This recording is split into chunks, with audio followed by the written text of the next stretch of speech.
Ағарал жалпы білім беретін мектеп гимназиясының қазақ тілі мен әдебиеті пәнінің мұғалімі Несіпбай Балнұр Бақытжанқызы. 5-ші сынып, бөлім Аспан әлемнің құпиялары. Сабақтың тақырыбы аспан өрнектері.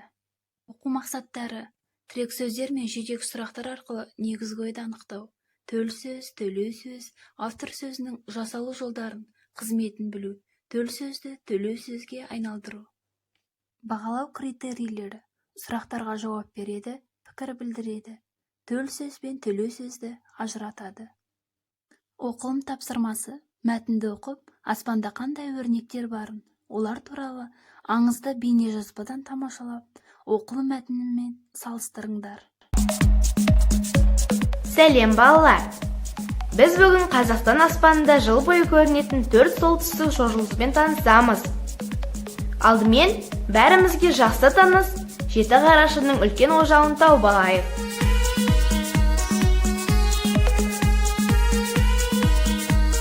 Жарық жеті жұлдыздан тұратын бұл астеризм үлкен аю шоқжұлдызы құрамында. Ол көктемде дәл төбеден көрінеді. Ожаудың шеткі екі жұлдызы Мерак пен Дубхені қосатын кесіндіні 5 есе соссақ, темірқазықты табамыз. Кіші аю шоқжұлдызының ең жарық жұлдызы темірқазық, кіші қарақшының немесе кіші ожаудың сабының ұшы. Темірқазық дәл солтүстік полюс үстінде тұрғандықтан, аспанға қағып қойған қазықтай орнынан жылжымайды. Ал аспандағы барлық басқа жұлдыздар оның айналуымен болады.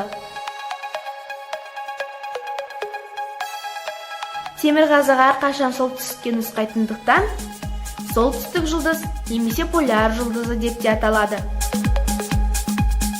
Оқылымнан кейінгі тапсырма: сұрақтарға жауап беріп, пікір білдіріңдер. Сұрақтар: белгілі бір суретті құрайтын жұлдыздар тобы. Жеті қарақшының пішіні неге ұқсайды? Аспанда неше шоқ жұлдыз бар? Бір орнынан қозғалмайтын жұлдыз. Темірқазық солтүстікке бағытталғандықтан, оны тағы қалай атайды? Жеті қарақшыға ұқсайтын жұлдыз. Аспан денелерінің тіршілікке тигізер пайдасы. Өз ойларыңды бір-екі сөйлеммен жазыңдар. Осы сұрақтарға жауап жазып, өз пікірлеріңді білдіріңдер. Ережеге назар аударыңдар. Төл сөзді төлеу сөзге айналдыру жолдары. Төл сөзді төлеу сөзге айналдырғанда, негізгі өзгеріс төл сөздің тұрлаулы мүшелерінде болады. Екіншіден, бір жақтың орнына екінші бір жақ айтылады. Үшіншіден, автор сөзіндегі де етістігінің орнына ай, сөйле, сұра, бұйыр деген сияқты етістіктердің бірі айтылады. Төл сөзді төлеу сөзге айналдыру туралы түсінік қалыптастыру үшін сөйлем түрлерін анықтайық.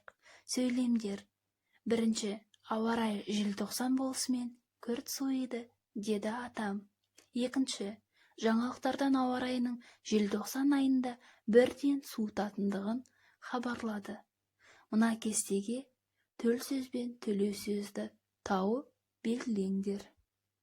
Екінші тапсырма: төл сөздерді төлеу сөздерге айналдырып жазыңдар. Үйге тапсырма: әдеби кітаптардан, газет-журналдардан төл сөздер мен төлеу сөздерді тауып жазыңдар. Бүгінгі өткен жаңа тақырыпқа байланысты сендерден міндетті түрде кері байланыс күтем. Олай болса, концептуалды кестені толтырыңдар.